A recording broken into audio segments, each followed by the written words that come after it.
उत्तम महांती मृत्यु पर एबे परिवार रे शोकर छाया खेली जाइछि। आउ तांको परिवार रे तांकर पुओ बाबूसान तांको स्त्री अपराजिता एबे एबे भांगी पड़िछंती दुखरे आउ कांदुथबार नजरे आछंती। आउ तांको सांत्वना देबा पई आज पहुंचिछंती ओडिशार मुख्यमंत्री श्रीजुक्त मोहन चरण माझी। तांको पाखरे बसी तांको बापांकु श्रद्धांजलि देइछंती आउ तांको सहित दुख सुख कथबार्ता मध्य होइछंती।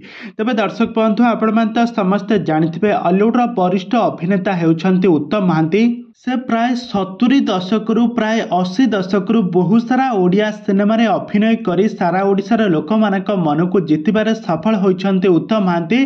तो उत्तम महांती अभिनय को आज पर्यंत भी दर्शक माने भूली पारि नांती। तांको अभिनय तांकर भल पाइबा आज पर्यंत भी दर्शक भूली पारि नांती। किंतु आज गोटे एमिति गोटे बहुत बड़ दुख खबर आसी जिवो उत्तम महांती हठात एमिति मृत्युवरण होई जिवो। कहीं भी केबे भी भाबी नथिले 67 वर्ष बयस समस्त को छाड़ी आरपारी को चली जाइछंती। गत 15 दिन होइजिबो से दिल्लीर मेदांत हॉस्पिटल एक घरे हॉस्पिटल लिवर सिरोसिस एक मारात्मक रोग रे पीड़ित होई ट्रीटमेंट हेउतले।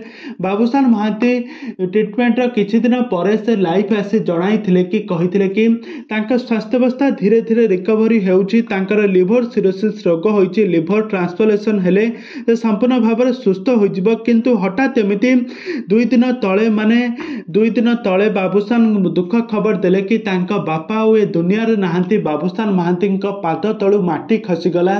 बहुत सारा सेलिब्रिटी माने बहुत सारा फैंस फॉलोइंग माने बाबूसान को सांत्वना देबा पई आ उत्तम महांती शेष दर्शन करबा पई आगे आसीथिले। किंतु आज सकाळे ओडिशार मुख्यमंत्री श्रीजुक्त मोहन चरण माझी आज बाबूसान घरे पहुंची बाबूसान को सांत्वना देइछंती।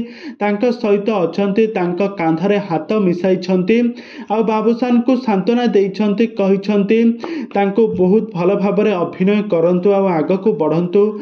बापा तो बापा शून्य स्थान केही तो पूर्ण करि परिबे नाही बोली कहिछंती श्रीजुक्त मोहन चरण माझी। किंतु बाबूसान मन को किए बुझाइबो अपराजिता एमिति एबे केमिति बुझाइबे विधवा बेसर नजर आछंती।